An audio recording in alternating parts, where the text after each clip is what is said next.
The anime opens with a legend. It is said that when demons rise from the depths of darkness, they will turn the world into a living hell. On that day, the goddess of fate will select 6 heroes and grant them the power to save the world.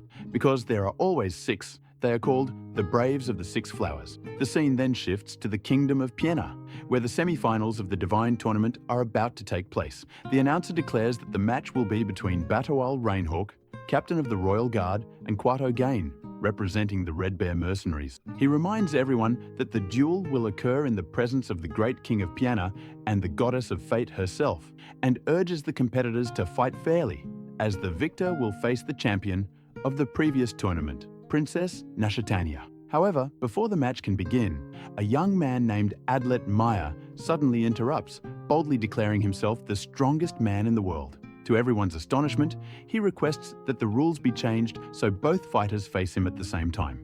Upon hearing this, Quato Gain orders the guards to remove him. Yet when they attempt to surround Adlet, he defeats them effortlessly, leaving the crowd in shock. Seeing this, both Quato and Rainhawk decide to fight him together, but Adlet skillfully dodges all their attacks. He then tosses smoke bombs, using the resulting chaos to overpower his opponents. After defeating them, he apologizes for causing harm with a highly painful poison. Finally, he announces his name to the crowd once more and proclaims to the goddess that he is the strongest man in the world, demanding to be chosen as one of the 6 Braves. Before he can finish his declaration, the guards knock him down. Adlet watches as the entire audience turns against him, even the spectators. The scene shifts. In prison, the tournament announcer warns him that he will not escape punishment for desecrating a sacred tournament. Unbothered, Adlet takes a nap until a young woman arrives, telling him that she is a fan. She says she wants to learn more about him and asks if they can talk.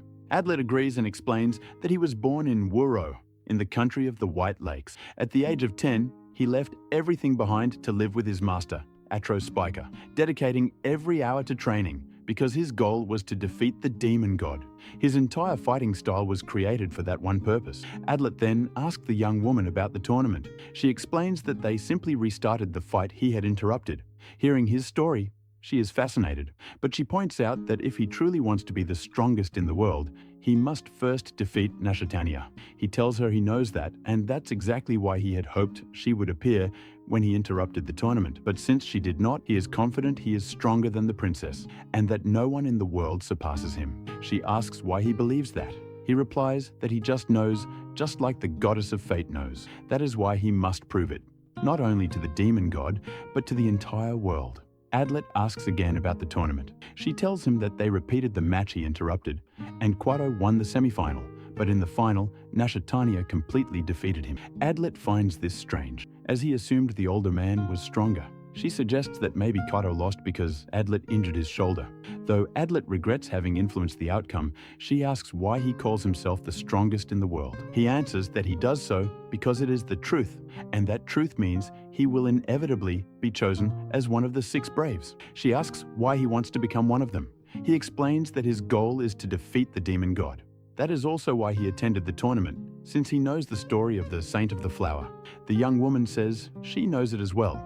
Long ago, a demon appeared on the continent and began attacking people. This demon not only killed, but also split its own body to create other demons, called fiends. By the way, real quick, make sure to subscribe if you haven't yet, as we are closing in on a new subscriber milestone. The armies of the Eternal Empire, Rohan, were completely defeated, leading to the Empire's collapse. The royal family was slaughtered and its cities disappeared from the map. In the midst of despair, the people resigned themselves to fate. Then the saint appeared. Because she carried a flower in her hand, she was called the Saint of the Flower. After a long battle, she drove the demon god to the far west of the continent and defeated him. However, upon returning, she warned the people that the demon god still lived and that one day he would awaken from his slumber to turn the world into hell. She also prophesied that on that day, 6 heroes would appear, carrying her power, to destroy him. Adlet adds that in order to be chosen, candidates must prove themselves in the temples of the goddess of fate. If they succeed, the mark of the 6-petaled flower appears on their body. Hearing this, the young woman continues her story. 700 years ago, the first Braves appeared. Their names were Volma, the heroic king, Bahna of the holy bow, Pulka, the saint of fire, Sunimur, the saint of ice, Emi, the saint of the sun, and Ange, the nameless warrior. Alongside the demon god, Zoaflair, the demon king, also emerged. The Braves managed to hold him back long enough for their master's defeat. 300 years later, the Braves appeared again to challenge the demon god. This time, they were Mari, Hayuha, Milrania, Bodol, Roy, and Manyakam. Though some of them were lost, they succeeded in sealing him away. Upon hearing this, Adlet reveals that in the last 10 years, numerous monsters have started appearing after the demon god's last appearance. She tells him that the prophetic jewel has cracked, and the crystal that signals the demon king has darkened. This suggests that the demon god is likely to revive this year. Adlet responds that if that is the case, he will soon be chosen as one of the 6 Braves. She then asks if he knows the knight Matora Wichita from the country of yellow fruits. Adlet says yes. He is known as the best archer in the world. The young woman mentions Fudelka from the country of golden sands and Usare, the saint of ice. As she approaches him, she reveals that all of them have been killed. Adlet concludes that someone is trying to eliminate potential Braves before the demon god awakens. She also tells him that she doesn't believe the fiends were responsible for the killings and advises him to remain in prison until he recovers, since the prisons are heavily guarded. He replies that it doesn't seem that way, considering how easily she managed to get in. The young woman laughs and says she should leave before people get angry with her. Before she departs, Adlet asks her to tell the princess that she had better become one of the Braves, because he looks forward to the day they can join forces. His words leave the young woman speechless, though she promises to deliver the message. As she walks away, she thinks to herself that he doesn't seem very bright. The next day, Adlet is informed that he will be imprisoned for life. He is taken to a pit where human bones lie scattered. Settling into rest, he finds a weapon and an apple. Days go by, and Adlet survives easily in his cell. But boredom starts to get to him, and he wonders if he should begin planning an escape. Meanwhile, in town, a monstrous voice echoes, disturbing everyone. Suddenly, the sun seems to rise even though it is still night. A guard notices that the light is coming from Gwenbyre, beyond which lies the land of the fiends. They conclude that the demon god may be on the verge of awakening. The scene shifts back to Adlet. Alarmed, he notices something mysterious approaching him, and then realizes that the mark of the 6-petaled flower has appeared on his body. Overjoyed, he begins shouting to the guards that he has been chosen as one of the 6 Braves. Before they can respond, Princess Nashatania appears at his cell. She introduces herself and reveals that she has also been chosen. Hearing this, Adlet introduces himself as the strongest man in the world. The princess then displays some of her power and frees him from the cell. Immediately afterward, she locks all the guards inside the cell Adlet had been occupying. The 2 of them flee swiftly to where horses await, prepared by the princess, and ride away from the kingdom. Adlet tells her that they will first head to his hideout, then to Gwenbyre in the Iron Mountains, and finally to the land of the fiends, where the chosen Braves are destined to gather. The next scene opens with Adlet and Nashatania continuing their journey, relieved that, for now, they no longer seem to be pursued. Adlet tells the princess that they will soon be leaving Piena and entering Fandine. They come across a fruit orchard, and Nashatania is completely fascinated, having never seen one before. For fun, she takes a piece of fruit from a merchant's cart and tastes it. She then confesses to Adlet that when she was little, she thought fruit grew directly on plates. Adlet isn't surprised, considering she's a princess. Moments later, Nashatania spots a cart loaded with carrots and decides to take one and eat it raw, this time genuinely surprising Adlet. Later that day, as they prepare to rest, the princess uses her powers to cut up their food. Adlet watches closely, intrigued.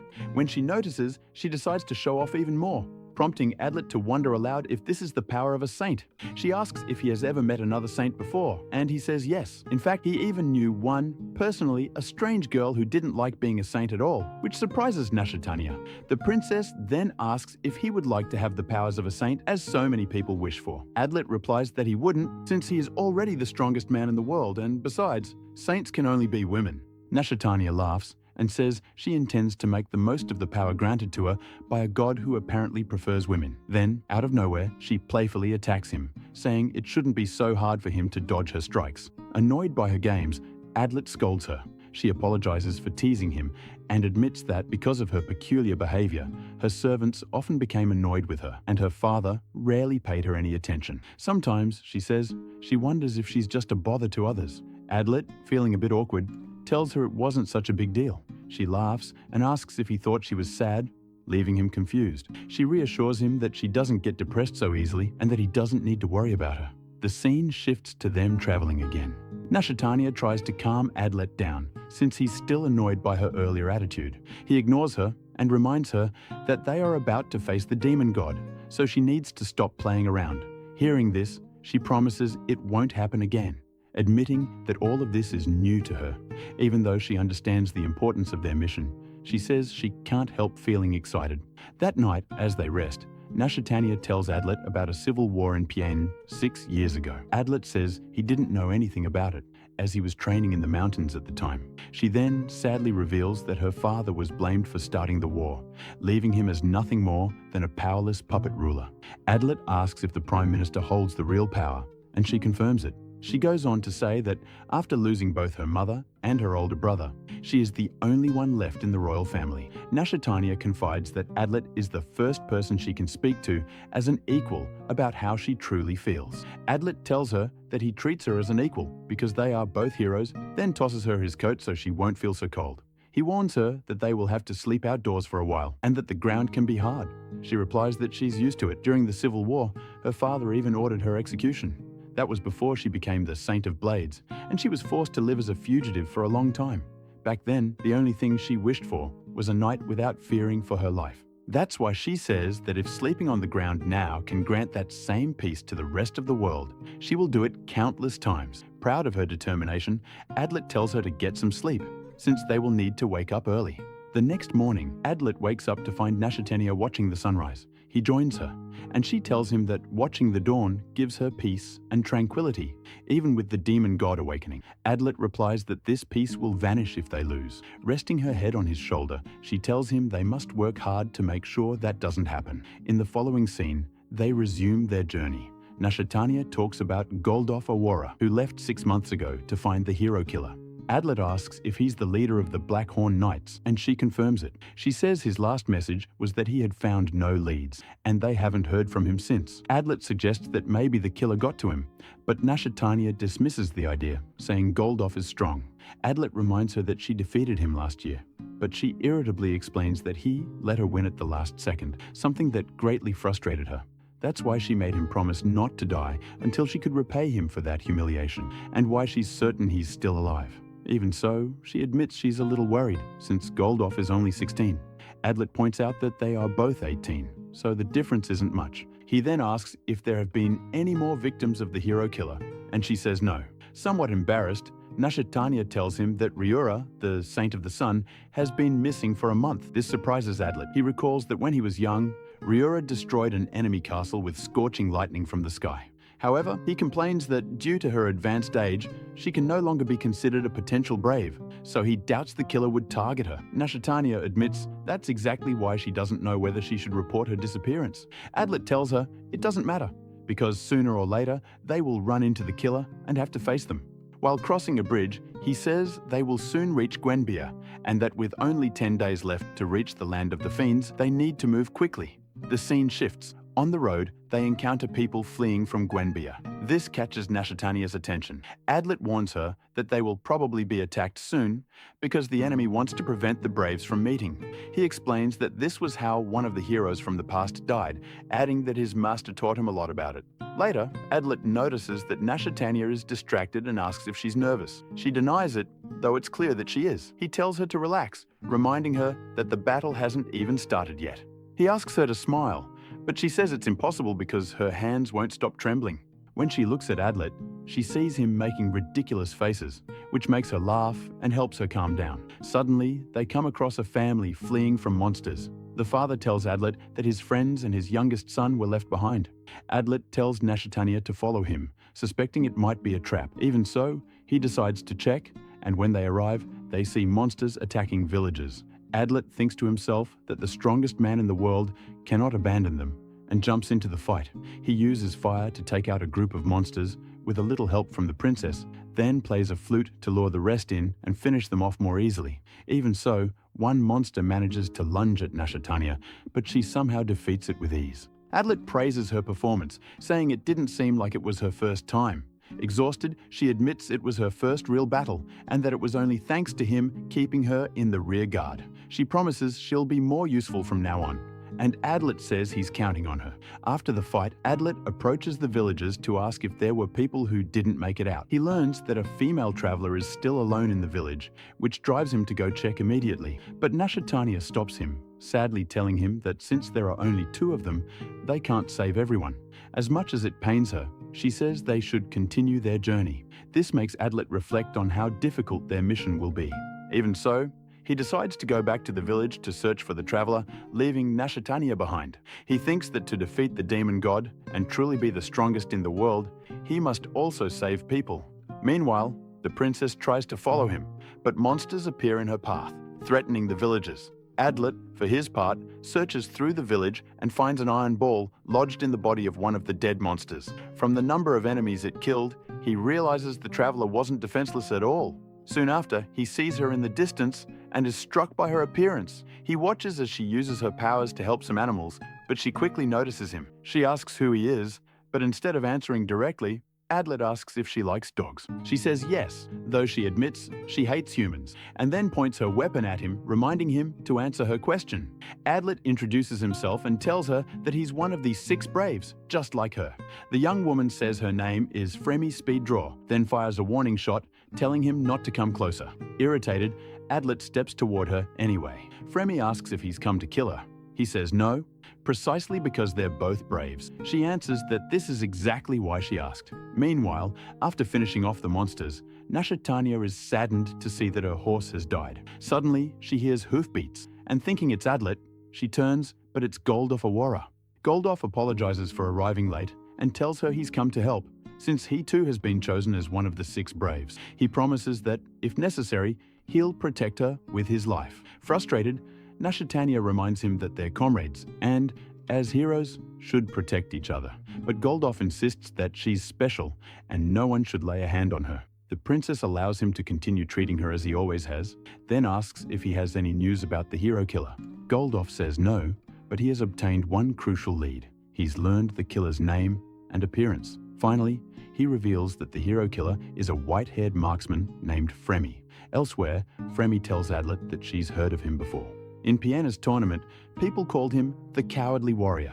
Adlet interrupts her and insists that he's actually the strongest man in the world, because doing whatever it takes to win isn't cowardly. Besides, he adds, a coward wouldn't declare himself the strongest. He tells her to lower her weapon. Fremi asks if he came with anyone. Adlet answers that maybe Nashatania, the princess of Piana, is nearby. Upon hearing this, she orders him to tell Nashatania, and anyone else he meets, that her name is Fremi Speeddraw, the saint of gunpowder. She warns that she won't travel with them, because she intends to face the demon god alone, and for that reason, she wants to be left in peace. Then, Fremi asks Adlet if he'll remember everything she said. When he tries to get closer, she fires again. While she runs off, Adlet, annoyed, grabs his horse's gear and goes after her. But no matter how fast he rides, he can't catch up. He decides to track her, but Fremi has hidden her trail well, leaving distractions along the way. Even so, after stopping to think, Adlet manages to find her, which surprises Fremi when she sees his tracking skills. After a long chase, Adlet intercepts her. She asks why he's following her. He says he doesn't know. She threatens to shoot if he continues. Adlet scolds her, reminding her that she can't defeat the demon god alone, because if the 6 heroes don't work together, they'll lose. Fremi, defiant, says she'll prove she can win without anyone's help. He asks why she wants to avoid meeting the other heroes, and she replies that it's because they're going to kill her. Seeing his confusion, she says they have 3 options. First, listen to her reasons, and then try to kill her. Second, don't listen to her reasons and try to kill her anyway. Or third, turn around and walk away. Adlet chooses the first. Fremi warns that if she tells him her reasons, she'll try to kill him, but either way, she's going to face the demon god alone. She adds that she'd rather never see him again and walks away. Tired of the back and forth, Adlet throws a smoke bomb to disarm her. Then he tells her he's going with her, because if she doesn't kill him right then, he might just run off with her belongings. She demands her things back, but Adlet explains that his master once told him something about firearms. They're useless without ammunition. That's why he's keeping her bullets, to make sure she can't threaten him. He admits he still doesn't understand why she wants to go alone to where the demon god is, or why she believes the other heroes want to kill her. Still, he says the strongest man in the world never abandons one of his own, which is why he's decided to help her. He tells her to follow him, and Fremi hesitates. Even with him walking ahead and giving her a perfect chance, she can't pull the trigger. Using a mirror, Adlet checks and confirms that Fremi has decided to follow him, relieved she didn't shoot. Meanwhile, Princess Nashitania and Goldof fight a new monster and easily defeat it. Suddenly, another monster catches Nashitania off guard, and Goldof unleashes his power to save her.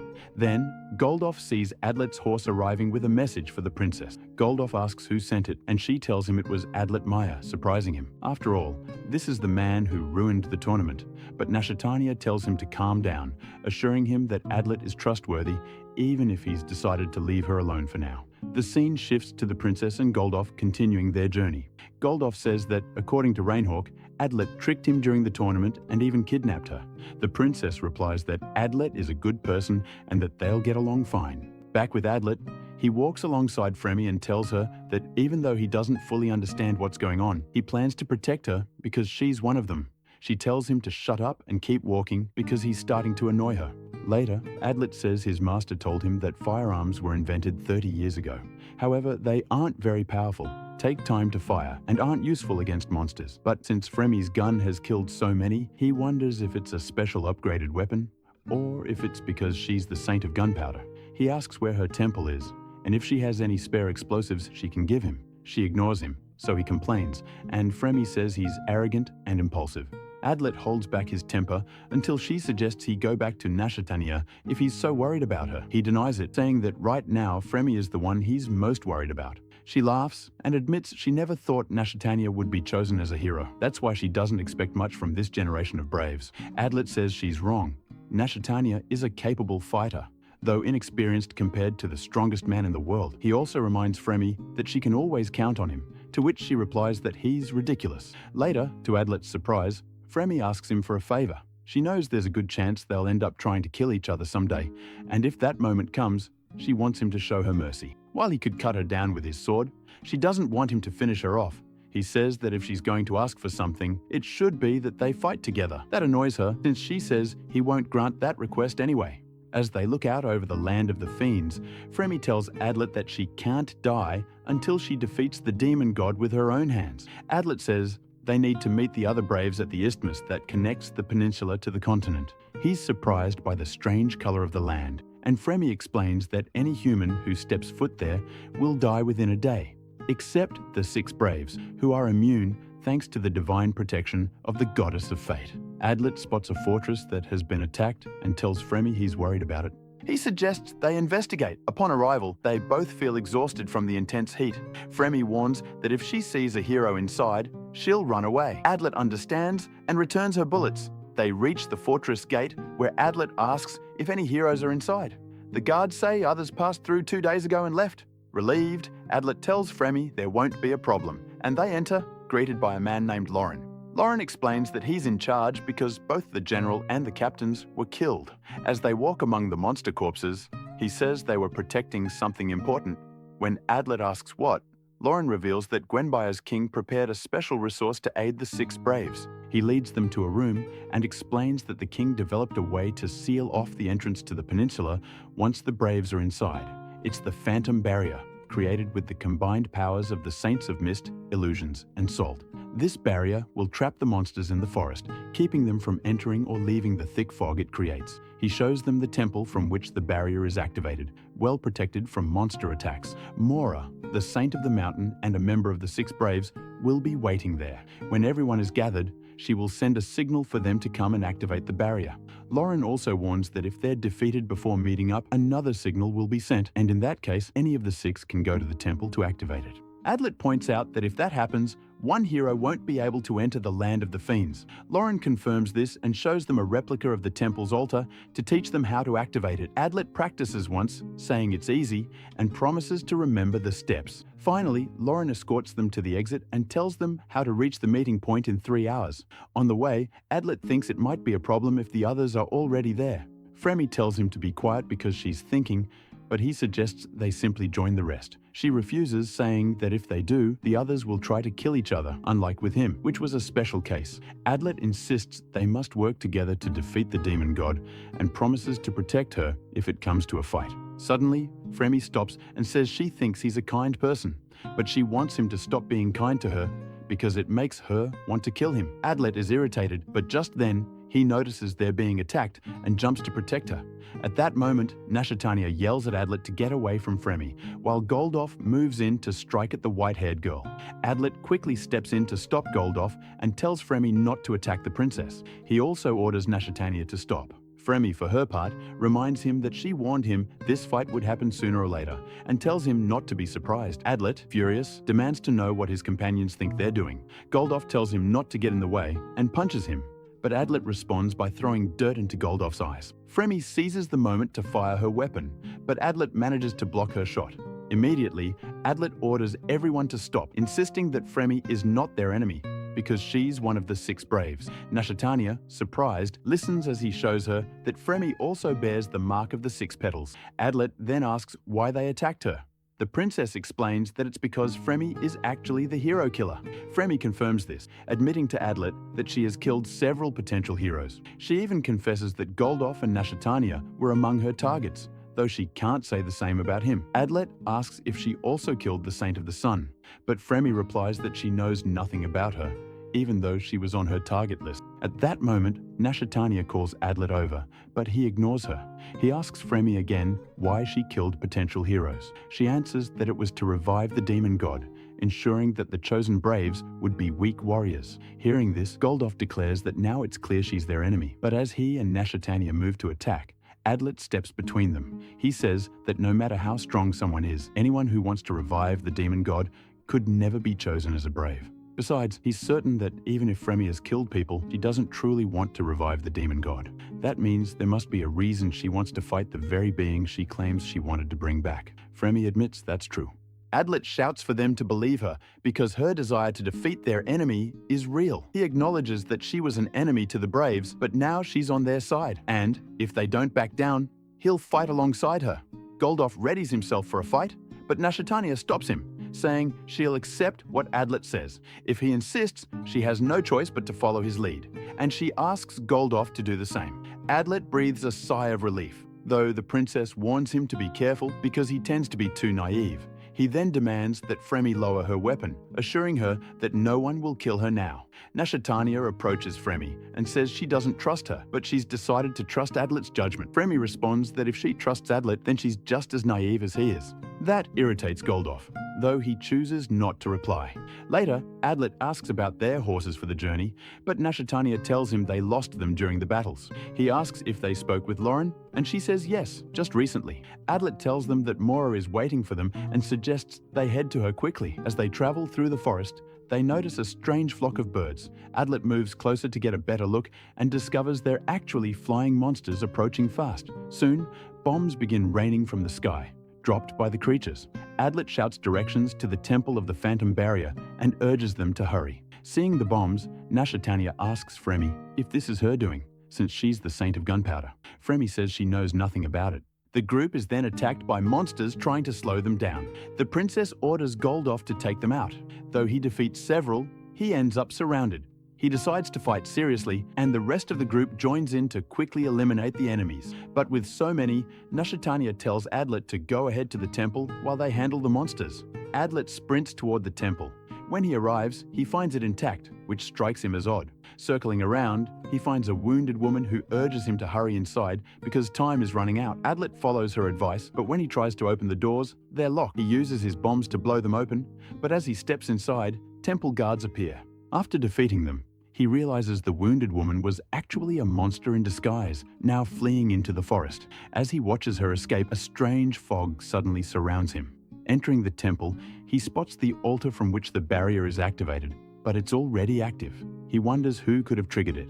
At that moment, Nashatania arrives with the other heroes, demanding to know why he activated the barrier. Adlet insists he didn't, but whoever did is no longer there. Goldoff suggests deactivating it, but when they try, the fog doesn't disappear. Adlet asks for a sword and says he once saw the last Saint of Salt, Manukum, deactivate a similar barrier, but when they try the same method, It doesn't work. Nashitania worries that they might not be able to get out. Overcome by frustration, she tries to break the barrier, but that fails too.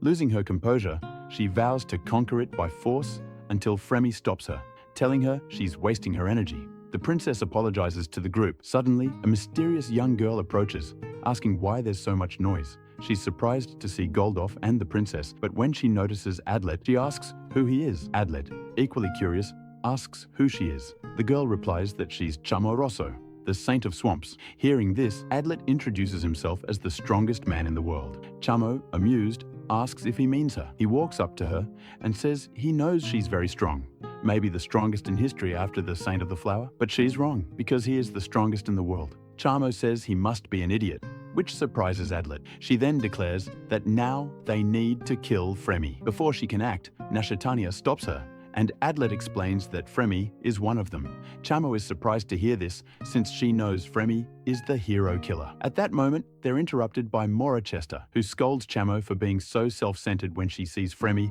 on the defensive. Once things calm down, Mora says she has a feeling that there's one person too many among them. She then introduces Hans Humpty, another member of the Six Braves, shocking everyone. Sensing the tension, Adlet demands that everyone show their marks. When they do, he confirms all of them are genuine. Mora explains that the Saint of the Flower divided her power into 6 parts to be given to each hero. That's why there have never been fewer than 6 Braves, and certainly never 7. It's impossible. The group considers various possibilities for why the goddess might have changed her mind, but Mora insists that can't happen. Hans concludes that the answer is obvious. One of them is an imposter. This revelation shocks the group. After thinking it over, Adlet agrees that it's the most logical conclusion. There's an enemy among them. Deeply concerned, Adlet tells the others there must be some way the imposter activated the barrier. Suddenly, he suggests that maybe they dug a tunnel into the chamber, lifted the paving stones, and activated the barrier from below. When he forced the door open, the imposter could have escaped through the tunnel and covered it up afterward. Hearing this, Hans points out that would mean the culprit had to be extremely fast. Adlet suggests it could have been a saint, but Mora replies there's no one capable of doing that. She explains that the seal affects the entire building, and it was constructed so that any damage would be impossible to hide. If someone broke through a wall, roof, or floor, the seal would be permanently destroyed. Even so, Adlet insists the door was opened after he entered, but Mora says that's impossible. The mantras on the armor ensure they attack the first person who enters illegitimately. Therefore, if someone had entered before him, the armor wouldn't have attacked him at all. A bit unsettled, Adlet suggests maybe it was a saint who could enter in another way, but Mora answers that such saints wouldn't be able to restore the seal. He then speculates it could be a saint raised by monsters, like Fremi. Fremi interjects, saying there are no others like her. A normal monster can't bear a human child. The creation of someone like her mother took a long time, which is why she's unique. The heroes prepare to finish Adlet off, but Mora stops them, saying it's too soon to judge him. Nashitania says she doesn't believe he's the enemy, but Hans reminds her that no one else arrived at the temple before Adlet. If that's true, he says, then he can't understand how the barrier was activated, which is why he advises Adlet to prove his innocence. Fremi interrupts, noting that everyone is changing positions very quickly. Concerned, the princess asks Fremi if she doesn't want to help him. But Fremi says she has no interest in saving Adlet, even if he did protect her earlier. Adlet offers another theory. The culprit opened the door, went inside, removed the door entirely, and then created another to reseal the temple. This way, they could hide inside, activate the barrier, and escape when he forced his way in. Goldoff asks if he's implying that the Saint of Seals is working with the demon god. Adlet says it's a possibility, but Hans laughs, reminding him that the temple was built by the previous Saint of Seals. Adlet insists that she must be the traitor, but Hans points out she died 4 years ago, making that impossible. Quickly, Adlet accuses Hans of being the 7th hero, since all he's done is lie. Mora corrects him, saying Hans hasn't lied at all. Feeling cornered, Adlet says he's been set up. Mora suggests they first hear everyone's opinion, though Adlet clearly doesn't like the idea. Hans speaks first. He believes Adlet is guilty and proposes killing him. The princess objects and asks Goldoff why he isn't even trying to defend him. Meanwhile, Chamo tells Mora she's more interested in killing Fremi, since she didn't quite understand what happened. Still, she admits she wouldn't mind torturing Adlet. Mora says that although she agrees with Hans, it's not enough to justify killing him. Fremi abstains from giving a verdict, telling them to do whatever they want with him. Mora then turns to Goldoff for his opinion, but before he can answer, the princess tries to convince him that Adlet isn't the enemy. Suddenly, Goldoff lunges at Adlet without hesitation. Hans attacks too, forcing Adlet to use one of his bombs. Adlet grabs Fremi as a hostage and injects her with a sleeping poison, warning that the next dose will be lethal.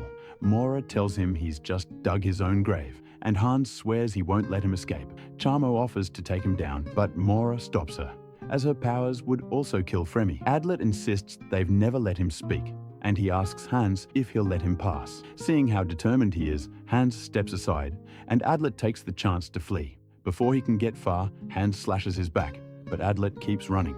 The others give chase until they stop, seeing that he's scattered spikes across the ground.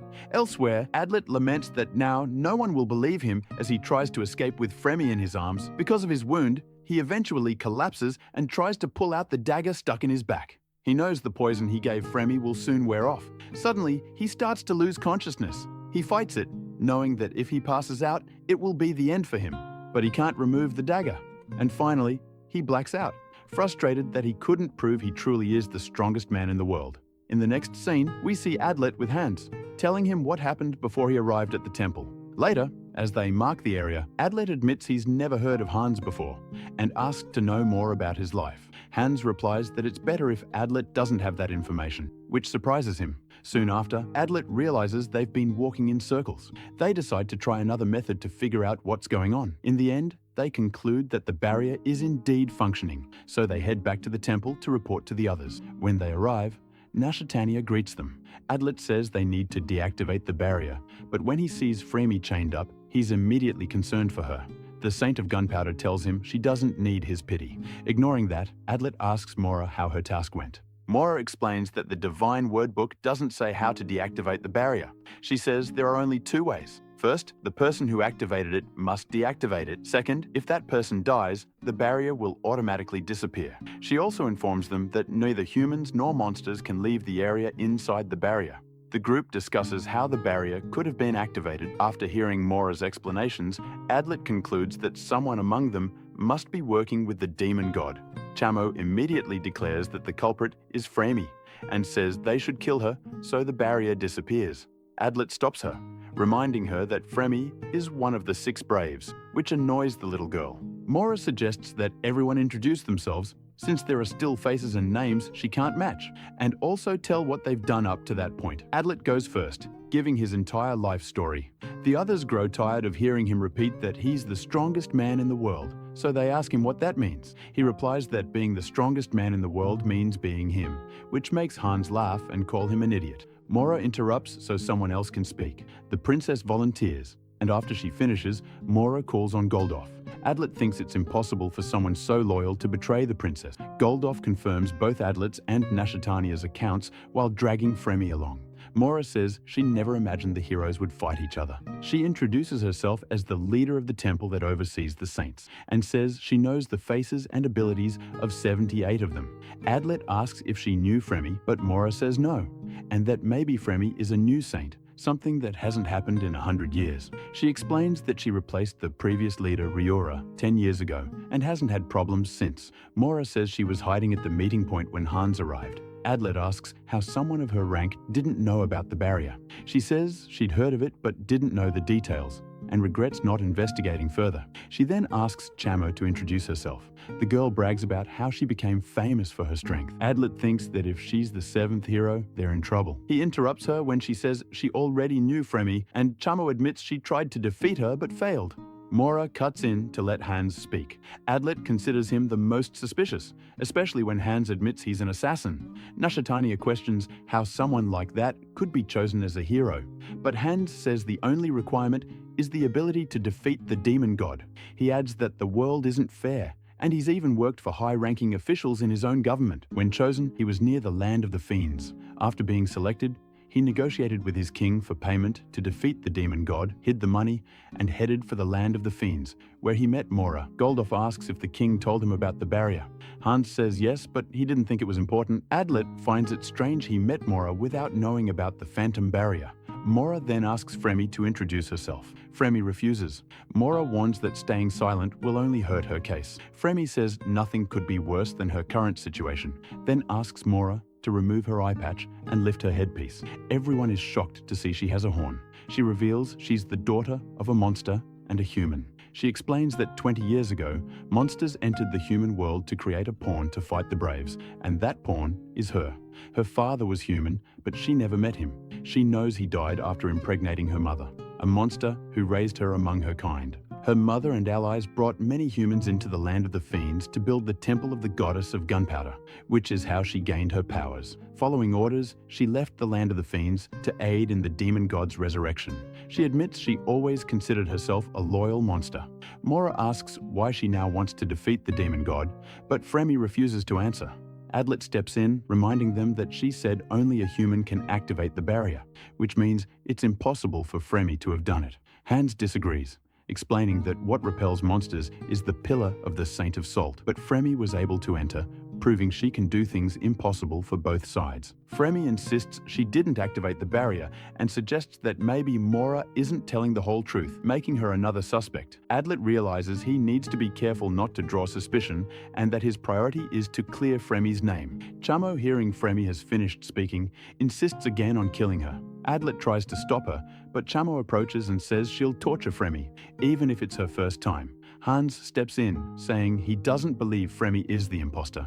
If she were, she'd have already killed Adlet to avoid this situation. He adds that the imposter would have done everything possible to stop all 7 heroes from gathering. Fremi confirms she's had many chances to kill Adlet, since he's walked ahead of her with his back turned for long stretches of time. The others ask Adlet how he could walk like that without worrying. With some doubts cleared, Mora asks what they should do next. Suddenly, Nashatania feels unwell, and they ask her to sit and rest. Mora tells Adlet to explain what happened when the barrier was activated. He recounts the incident with the woman who turned out to be a monster. Chamo interrupts to say she was the one who killed it. Adlet continues, explaining that he used explosives to open the door. Mora says she had the key and regrets that Lauren didn't foresee something like this. Adlet says that after entering, he fought the guards and believes that's when someone activated the barrier. But when he went inside, there was no sign of the culprit. Hans, confused, asks if Adlet isn't remembering wrong and warns it's his last chance to tell the truth. He asks if the sword was already in the pedestal when Adlet entered. Adlet says yes. Hans explains that, as an assassin, he knows the Saint of Seals made special doors, some that never open, some that close forever, and some that drop bars when opened. That's why he finds it strange the temple door is so solid and, once opened, doesn't close again. This makes Adlet's story suspicious, since according to him, the door was closed and the barrier was activated soon after he forced it open. Hans concludes there's no way anyone entered before him, making Adlet the prime suspect. That night, Mora tells the others to stop searching because it's too dangerous to continue. Hans replies that night is his specialty, that they won't catch him, and that he wants to keep Fremi from being killed. Mora stares at him and asks to see his mark. When he shows it, she confirms Fremi is still alive, meaning Adlet knows her value as a hostage. Hans doesn't understand how she knows that, so Mora explains that when a hero dies, the flower on their mark loses a petal. She then tells him to return to the temple, and he agrees without protest. Meanwhile, the others wait anxiously. Chamo says she lost sight of Adlet because he's too fast. Mora complains, recalling the same happened to them, and tells everyone to be cautious when searching for him in the morning. Elsewhere, unconscious, Adlet recalls his childhood training with his friend Raina. After being easily defeated, Raina told him to get stronger to help their squad. Later, Adlet complains that Raina always wants him to train more for the squad. His sister says Raina is a good boy and that Adlet could use some sword training. Adlet replies he'd rather go mushroom hunting in the forest because he enjoys cooking with her. The scene shifts to show him in rough shape, approaching the man who would become his master to ask for training. Atro refuses, saying if Adlet wants to be strong, he should join the knights or the mercenaries. Adlet insists they won't make him the strongest in the world and that he needs to be that strong to defeat the monsters. Seeing his determination, Atro asks why he wants to be strong. Adlet says he wants to take back what was stolen from him, but Atro tells him that what's lost can't be recovered. He advises Adlet to forget it and simply live his life. This angers Adlet. He doesn't understand why he survived, if not to become the strongest. Seeing him cry, Atro punches him, forcing him to smile.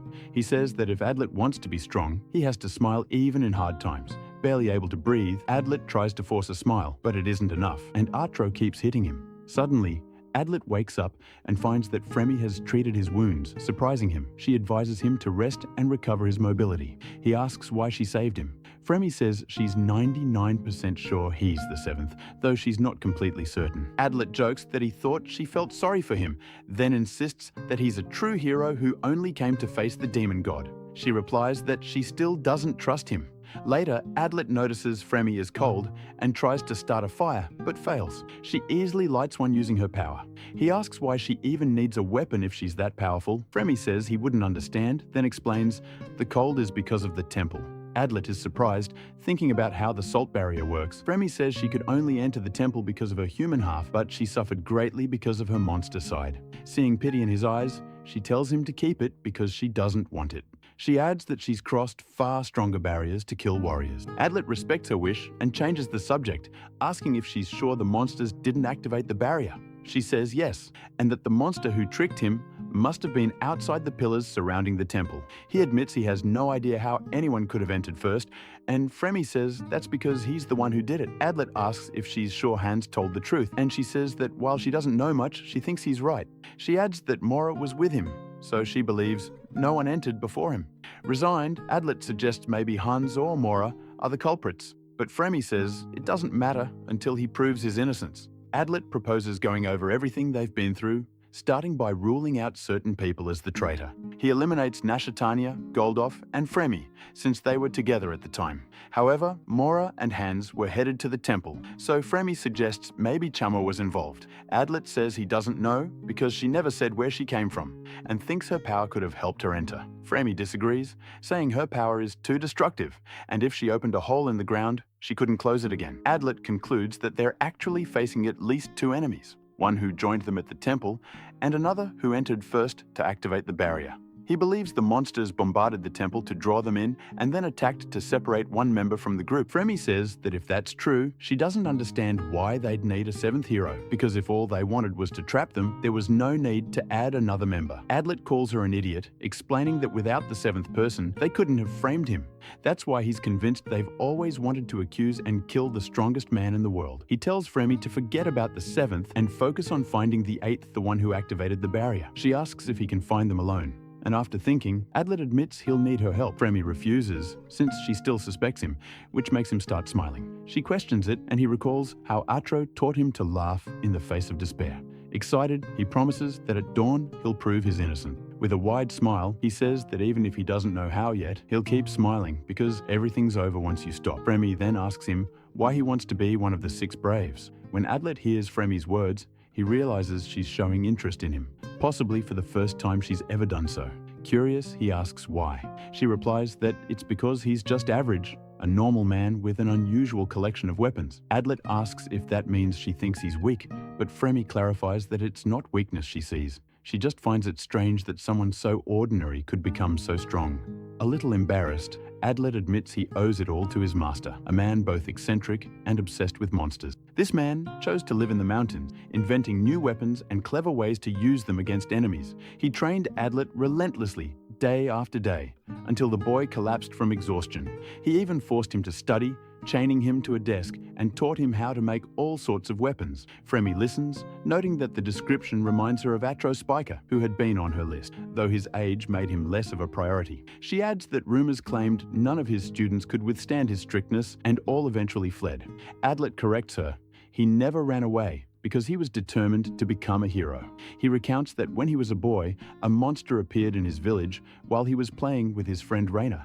As they argued about whether to confront it, the creature approached and told them it had come to speak with the adults. That night, Adlet couldn't sleep, waiting for the next day. In the morning, the village elder announced they would be taken to the land of the fiends to live under the demon god's protection, since the 6 braves stood no chance of winning. This meant the human world was finished. Adlet recalls how the villagers, angered by the decision, still believed they could defeat the demon god.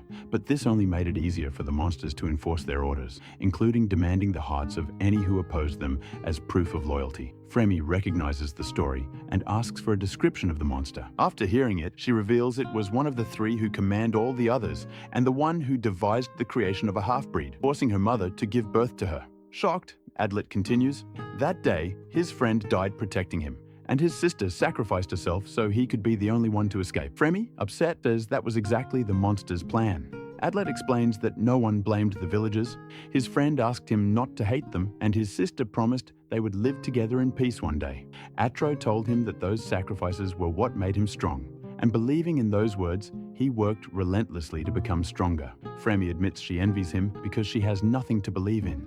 The monster who bore and raised her gave her the powers of the Saint of Gunpowder and a small measure of happiness, only to abandon her.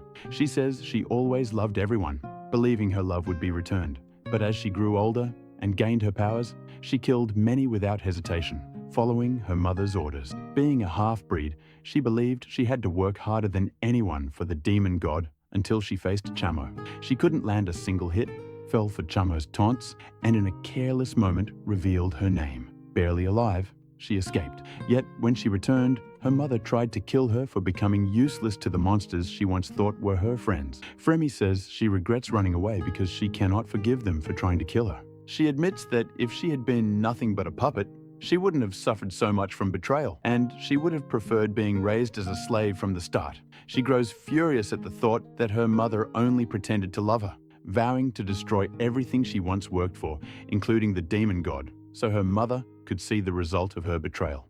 Adlet tries to encourage her, but she asks why he trusts her words. She thinks that if he truly is who he says he is, and not the seventh, he should doubt her. Otherwise, he'll risk suspicion himself. He replies that now he understands why he cannot abandon her and why he chose to share his past, because they share the pain of betrayal and losing their homes. More than that, like him, she lives for revenge. He says he trusts her because he doesn't want to see her as an enemy. Fremi responds that they are very different. He has something to believe in. She announces she's returning to the temple since he remains the most suspicious one. Before leaving, she hands him one of her bombs, silent and invisible upon detonation, detectable only by her. Adlet takes it, watching her walk away, and silently promises to protect her and the rest of the Braves. Later, Fremi arrives at the temple and lies about what happened with Adlet, claiming he escaped. Mora tells her to rest and share the details in the morning. Meanwhile, Adlet reflects that he didn't become strong out of revenge or hatred, but to ensure he never loses anyone again. Fremi, for her part, worries that if he truly wants to protect everyone, he may end up dying. The next day, Fremi shares her story with the other Braves. Chamo remains suspicious, but Mora interrupts to confirm that Fremi is indeed a true hero. Hans, however, questions whether it's wise to treat her as an ally, citing that they cannot be certain she truly fought alongside Adlet, who was wounded by the dagger Hans himself had thrown. Fremi replies that the dagger didn't hit any vital organs and criticizes him for overestimating his own skill. Hans reminds her that Adlet always defended her, even stopping others from torturing her. He teases that perhaps she has fallen in love with him, which irritates Fremi, who calls him annoying. Mora demands silence but admits curiosity about Fremi's story, asking how she felt when discovering Adlet was the seventh. Fremi says she expected it because he had always tried to gain her trust, and once she learned the truth, everything made sense. Later, Goldoff points out that catching Adlet is the priority and asks how they should proceed. Hans observes that Adlet left most of his weapons behind, meaning he cannot fight, so he'll likely try to retrieve them. The best option, he concludes, is to wait for him. Fremi suggests making a plan if they are to wait, but Goldoff prefers to go search for him immediately. Mora decides they will split into pairs and begins assigning groups. She instructs Hans and Chamo to remain at the temple and wait for Adlet, while the others go searching for him. Chamo protests, complaining that she dislikes waiting. Mora adjusts the plan, asking Fremi to stay with Hans instead, but Chamo objects again, insisting she just wants to go out and play. Thanks to Hans, the leader allows Chamo to leave, though she warns her not to get lost in the forest. The search parties split up, heading in different directions. In a separate moment, the princess asks Goldoff if he trusts her. When he confirms, she inquires whether he would accept her ideas without argument. Goldoff questions what she means, and she explains that she's certain Adlet isn't the seventh, so she will do whatever she can to prove it. She believes he has fallen into a trap, and hopes she will be the one to help him. Goldoff insists he won't permit it, but Nashitania is determined to look for evidence that will bring them closer to the truth. Eventually, she admits she suspects Hans, leaving Goldoff stunned. Meanwhile, Adlet observes Fremi and Mora from afar, realizing the group has split into pairs. This indicates that someone is now alone with the seventh. Fearing that person could be killed and he might be blamed, he hurries to the temple, hoping to identify the culprit, and retrieve his weapons. Upon arrival, he encounters Hans, who was already waiting. Adlet questions him again about being the culprit, but Hans ignores it. Adlet then pretends they are about to fight, buying time to figure out a way to escape. The battle begins. Adlet attempts to flee using a smoke bomb, but Hans quickly counters, warning he won't be fooled by the same trick twice. The duel intensifies, showcasing their remarkable skills, but ultimately, Hans emerges victorious. Hans tells Adlet that pretending to be one of the 6 Braves was a clever plan, but thanks to him, it didn't succeed. Adlet tries to convince Hans that he's not the imposter, but Hans says such words won't work on him. Hans demands that Adlet confess who he's working for, but Adlet insists he cannot, since he truly isn't the imposter. Hans persists, listing possible motives for such a scheme. Adlet denies them all, explaining he has no family, no lover, and repeating that he is not the imposter. Suddenly, just as Hans is about to strike, Adlet detonates a smoke grenade to escape, but he is also blinded by the blast, giving Hans time to recover. Adlet is shocked that Hans can attack with such accuracy even while blinded, forcing him to work twice as hard to dodge. Finally, cornered, Adlet discards all his weapons and challenges Hans to attack. To Hans's surprise, he declares he doesn't need secret weapons to fight, as his own strength is sufficient. Hans hesitates, sensing Adlet is planning something. Meanwhile, Adlet reflects that defeating Hans wouldn't be a true victory. What he needs is to clear his name and uncover the 7th. He notices Hans growing uneasy, trying to anticipate his hidden trick, and uses the moment to fire his sword mechanism and disarm him. He intentionally misses, hoping Hans will understand that he does not wish to kill him because he is not the imposter. When Hans fails to grasp it, Adlet explains if he were truly the 7th, there would be no reason to hold back, and this would have been the perfect moment to end him. Even completely unarmed, Hans still doubts him, but Adlet reassures him that he could never kill a comrade. He knows he is taking a major risk trusting Hans not to be the 7th, because if he is wrong, it would be over for him. Eventually, Hans relents and acknowledges Adlet as a true hero.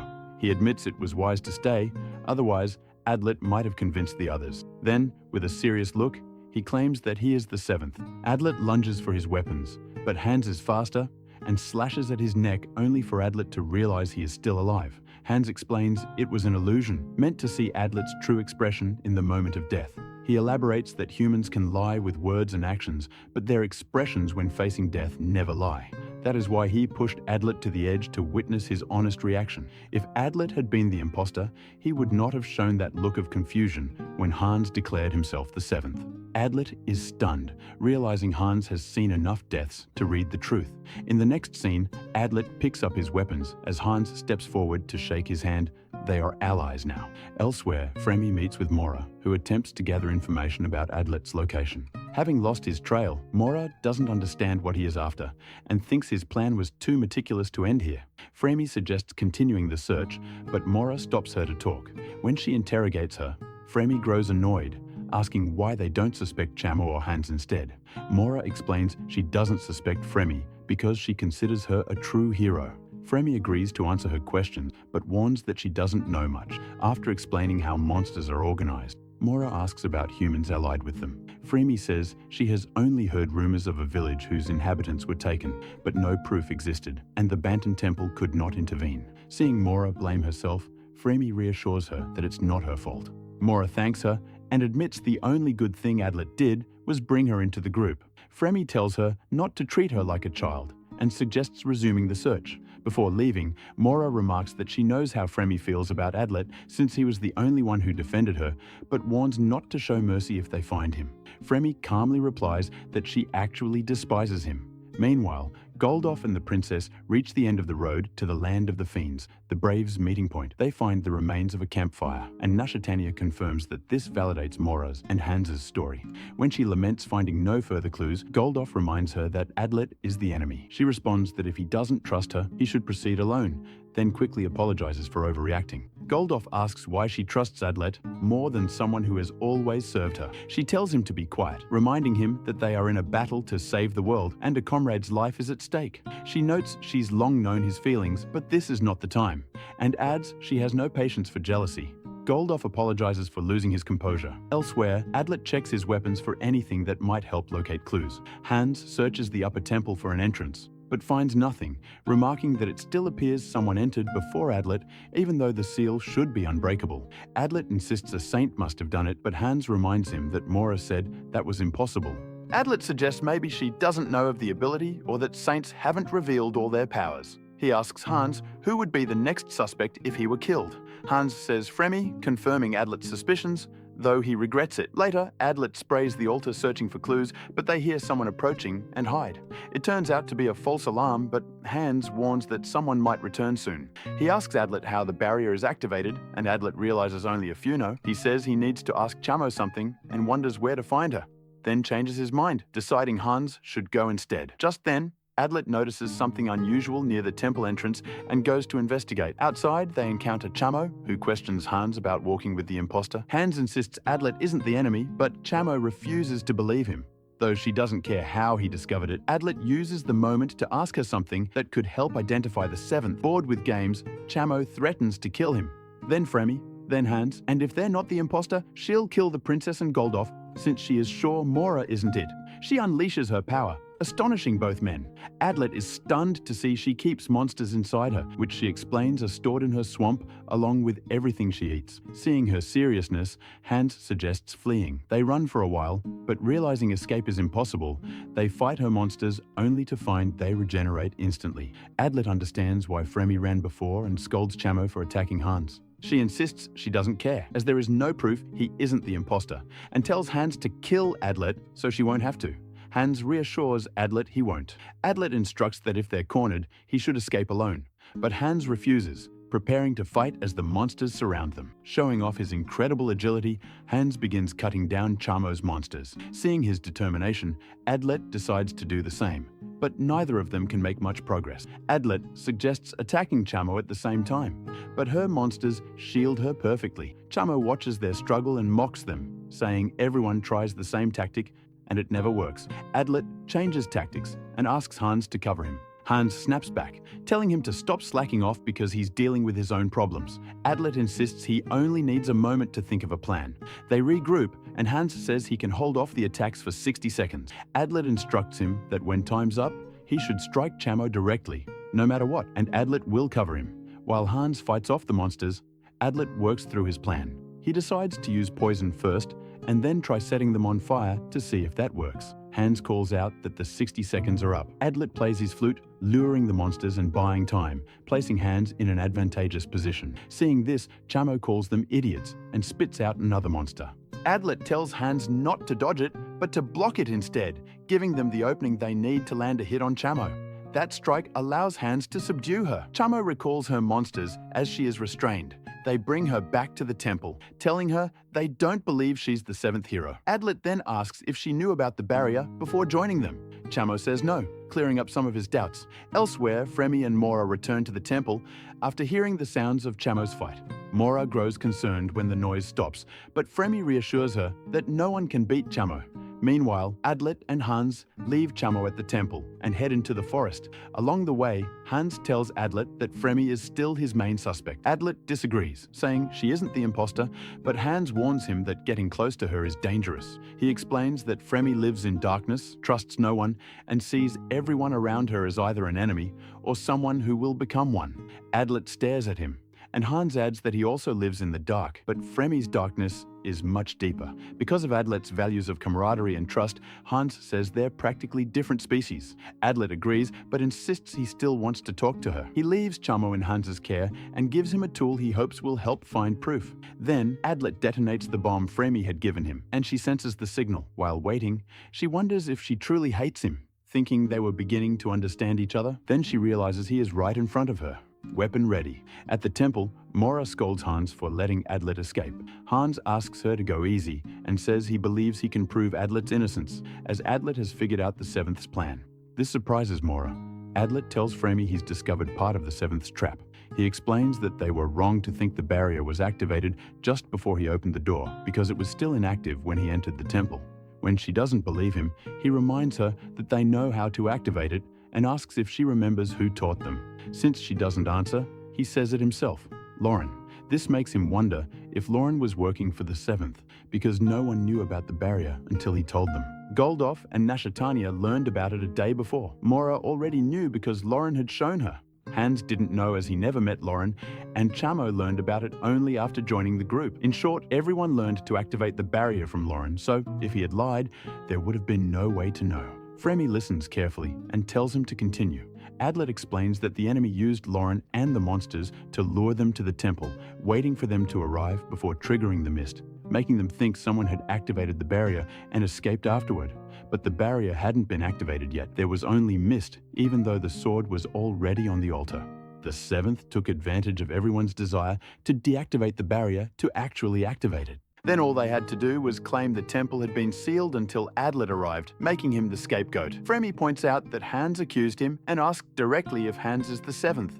Meanwhile, the princess asks Goldoff if he remembers how Hans introduced himself. When he says yes, she points out something strange about Hans and Mora entering the temple. Though it was only once, Hans called her Princess, meaning he always knew her identity, but later pretended otherwise. She doesn't know why, and Goldoff is shocked. Elsewhere, Hans tells Mora what Adlet discovered about the Seventh's plan. She says it must be someone very clever, and, after freeing Chamo, reminds Hans that he was the one who first accused Adlet. Adlet tells Fremi he had thought about revealing what he knew about the closed room trick, but since Hans spoke first, he let him finish. She asks if he trusts Hans, and Adlet says yes, because when they fought and Hans held his life in his hands, he chose to trust his word.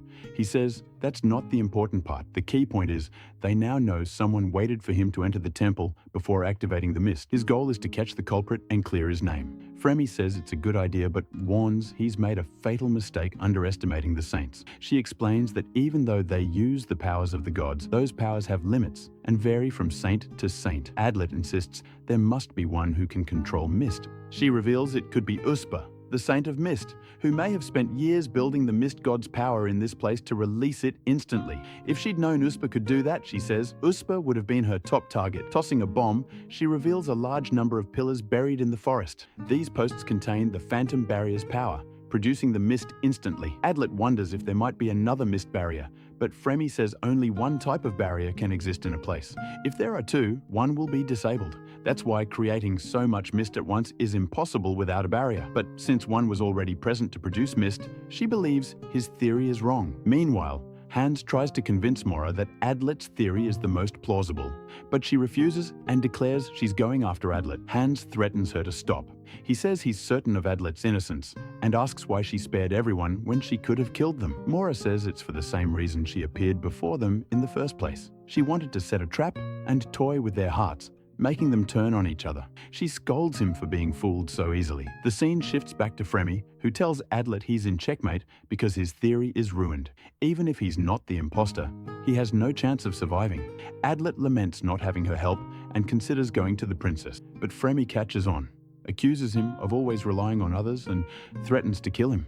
Adlet smiles, saying he's used to insults and mockery. He reminds her that everything ends when you stop smiling, so he won't give up. He points out that if she kills him, she'll become the next suspect. As long as he lives, no one will doubt Fremi, which is why he asks her to trust his word. She says that's impossible because she doesn't understand how he thinks. She doesn't understand why he smiles, why he won't give up even at death's door, or why he protects her. Finally, she says Mora has probably reached the temple and may have convinced Hans to hunt him down. Even so, she wants Adlet to stay with her to get to know him better. Meanwhile, the princess tells Goldoff that during her journey with Adlet, she felt many things. She says she shouldn't compare him to the other Braves because there's something different about him, though she doesn't know what yet. She asks Goldoff to check his mark to see if Adlet is still alive. Slightly embarrassed, Goldoff agrees and confirms that no one has died.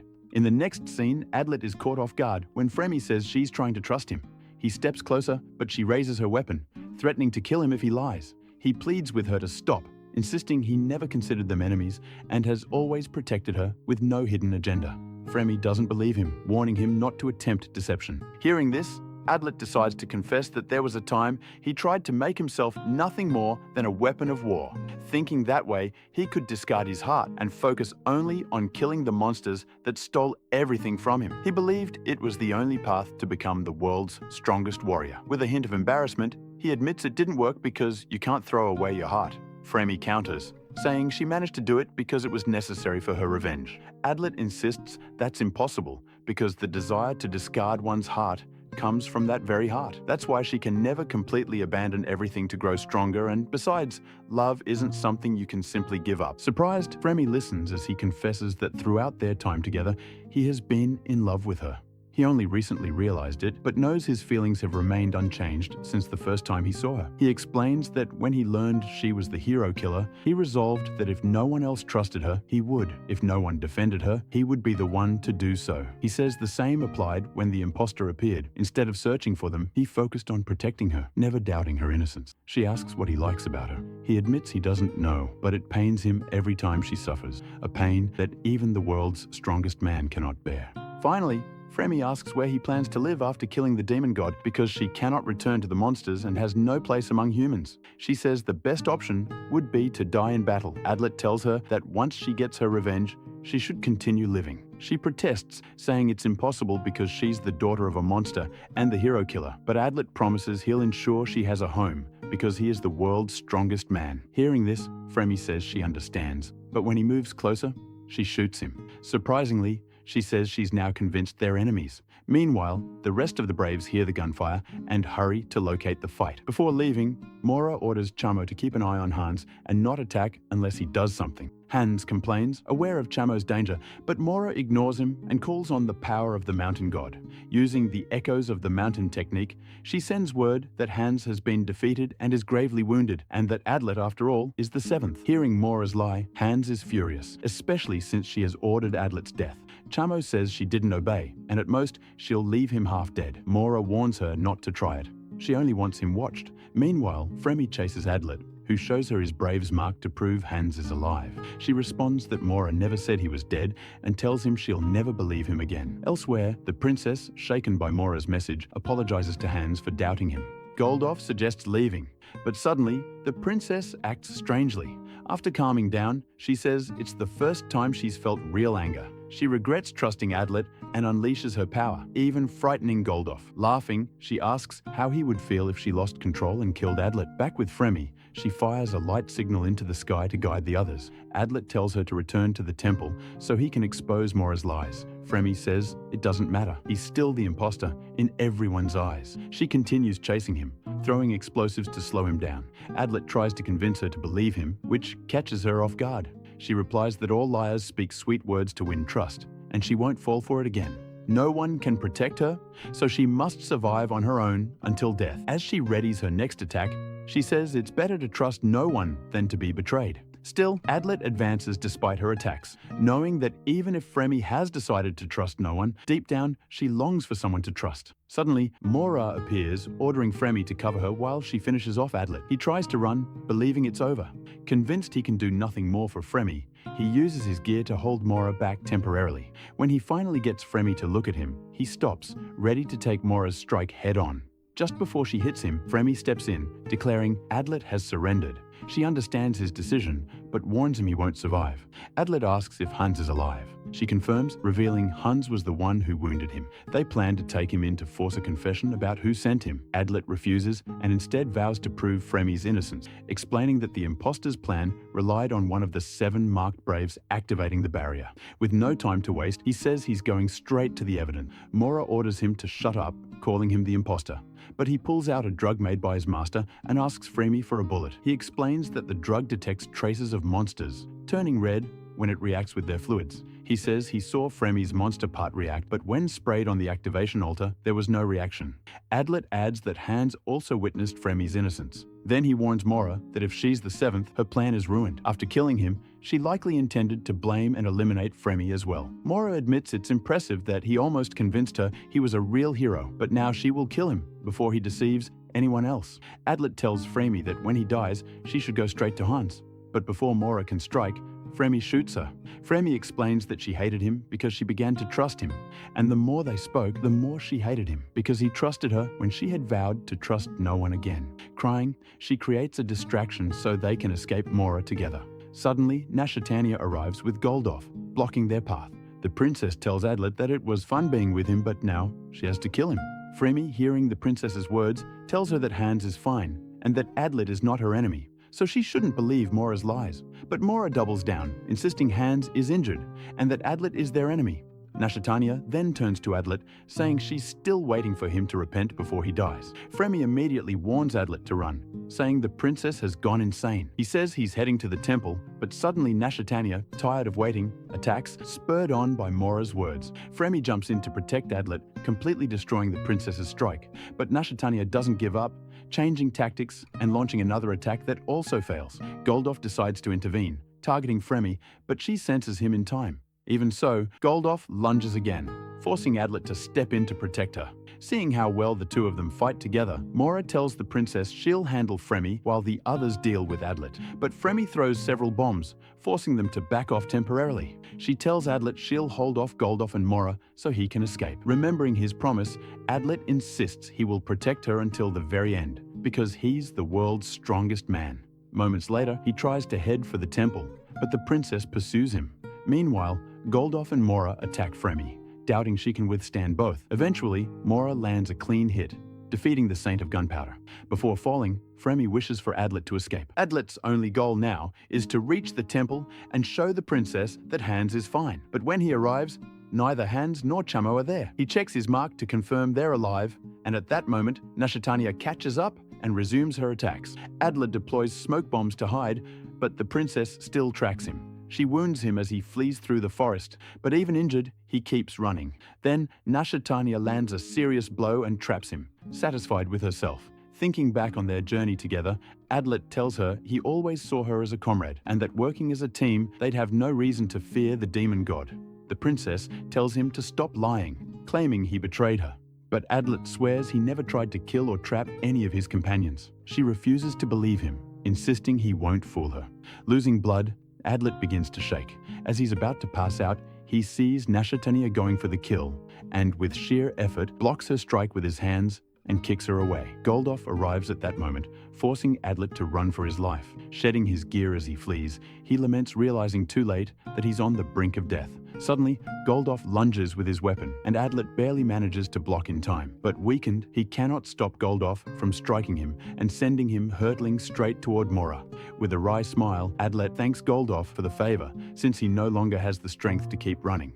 He then reminds Goldof of when they were all heading toward the temple and were ambushed in this same spot. When Goldof asks what he means, Nashatania and Mora cut him off, ordering him to kill Adlet. Goldof instead suggests interrogating him first. They refuse, convinced he won't speak until Nashatania notices something in the distance. Chamo walking with Hans, leaving her shocked. Adlet scolds Hans for taking so long and asks where he was. Hans apologizes, saying they were looking for him to show him something they'd found. Seeing that his companions are alive, Nashatania feels regret for attacking Adlet unnecessarily. She and Goldof ask Mora why Hans is uninjured. Mora admits she lied, but insists Adlet is still the imposter. At that moment, Adlet interrupts, explaining what it truly means to be the world's strongest man. He asks them who else besides him could have survived this far. Then he declares it's time to defeat the seventh brave. The scene shifts as Adlet lays out the entire story of how they were deceived. Mora argues his theory is flawed, saying the Saint of Mist would need a powerful barrier to blanket the forest. Adlet cuts her off, claiming there is a saint who could create mist instantly. He reminds her that she once admitted she didn't know the true extent of every saint's powers. He adds that it's not the saints who don't understand, it's their lack of knowledge of science. He explains how fog forms. Tiny water droplets condense in the air. The higher the temperature, the more water vapor builds up. If the temperature suddenly drops, the vapor turns into droplets that float in the air, creating fog. Chamo says she doesn't understand, so Adlet clarifies that because the forest's humidity is so high, a sudden temperature drop would instantly cause fog. Mora argues that it changes nothing, since both the Saint of Ice and the Saint of Snow would need a massive barrier to make it happen. Adlet counters, saying she lacks imagination. You don't need to lower the temperature you raise it. Everyone realizes that the mist could have been created by the Saint of the Sun. Adlet confirms this and asks Mora if it's possible. She reluctantly admits it might be. Fremi explains that Ryura, the Saint of the Sun, has weak legs and uses a wheelchair, but the Sun God's power within her is still strong. Adlet concludes that Ryura was likely kidnapped and forced to cooperate. He then asks if they found it strange how hot it was when they first arrived in this area. He believes those who greeted them at the fortress were working with the Seventh, deceiving them from the start. If anyone else knew how to activate the barrier, the plan would have failed. but the king kept that knowledge under strict control. Finally, he says that perhaps after they opened the temple door, the seventh signaled the monsters to kill Ryura. With the Saint of the Sun's power gone, the temperature plummeted instantly, covering the forest in fog. From there, the seventh could innocently approach the altar and activate the barrier. Mora snaps, claiming he has no proof, only speculation. But Adlet says he's not finished. The final puzzle: where was Ryura's body hidden? He explains that despite the forest's size, there are few hiding places. If it had been buried, Chamo would have found it immediately. Right then, Hans speaks up. He has found the body.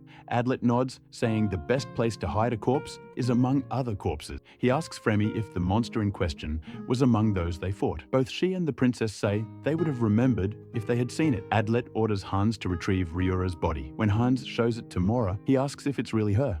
She confirms it, and he tells everyone this proves Adlet's innocent. Mora still insists it could be a trap set by Adlet to clear his name. But Fremi argues that if that were true, he would have shared this theory much earlier, and he has already risked his life multiple times in the process. At last, Mora admits she was wrong to judge him. Right at that moment, Adlet collapses, smiling, finally having proven his innocence. But Chamo wakes him up to ask who killed the old woman, and Adlet answers that it was probably the monster.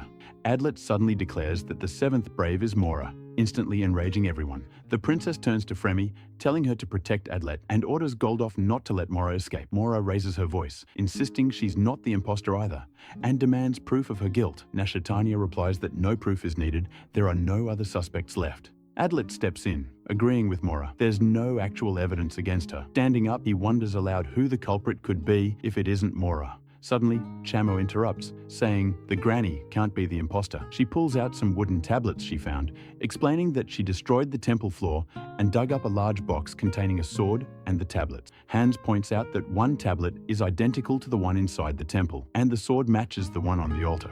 That means, he concludes, whoever activated the barrier prepared a spare activation set. The question now is, why are there two tablets? Hans says the real problem is the second tablet, which contains instructions for deactivating and then reactivating the barrier using a surprising method. To reactivate, one must remove the sword and the broken tablet, repeat the activation process, pour blood over the sword, recite the words, and finally destroy the tablet.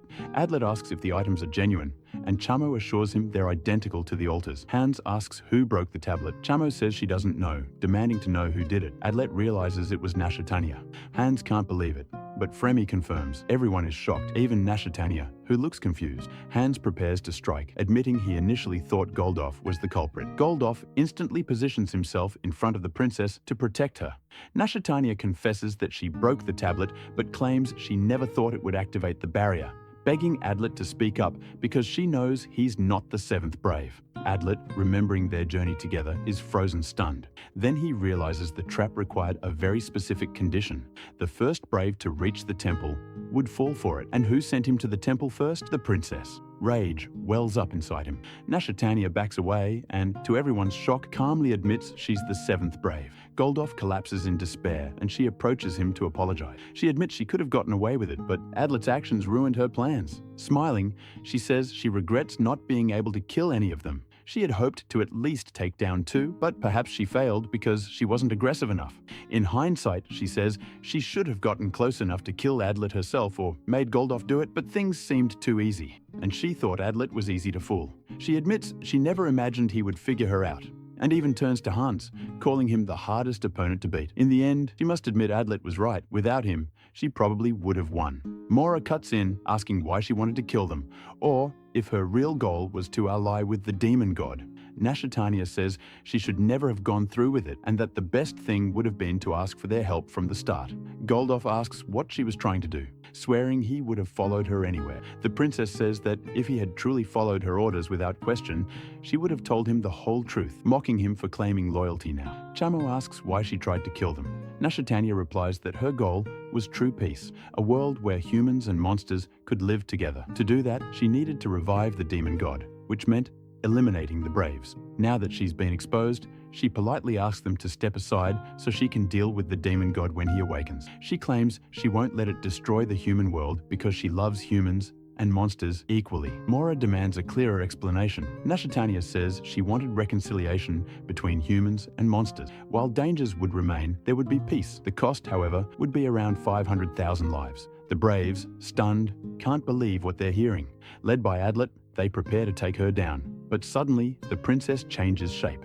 Before vanishing into a strong scent, she says she's sorry she couldn't convince them. Adlet recognizes the smell. It's an advanced monster technique. As she blends into the surroundings, Nashitania's voice reaches each brave individually. Hans uses this to try to pinpoint her location and leads the group after her. In the chaos, Adlet collapses. Mora orders Fremi to take care of him. Worried, Fremi begs him to hold on a little longer. While tending to him, Adlet says she seems kinder, like the first time they met. He tries to confess his love, but Fremi tells him she hates him because he makes her want to keep living. Seeing him near death, she uses her mouth to give him medicine. The scene shifts. Adlet wakes in the temple, under Mora's care. She apologizes for not being Fremi and explains she used mountain herbs infused with vitality. She apologizes again for not realizing sooner that he was a true hero. He tells her it's all in the past and asks her to make amends with the others. Hans says she already has, and informs him the barrier vanished when Nashitania dispelled it before leaving.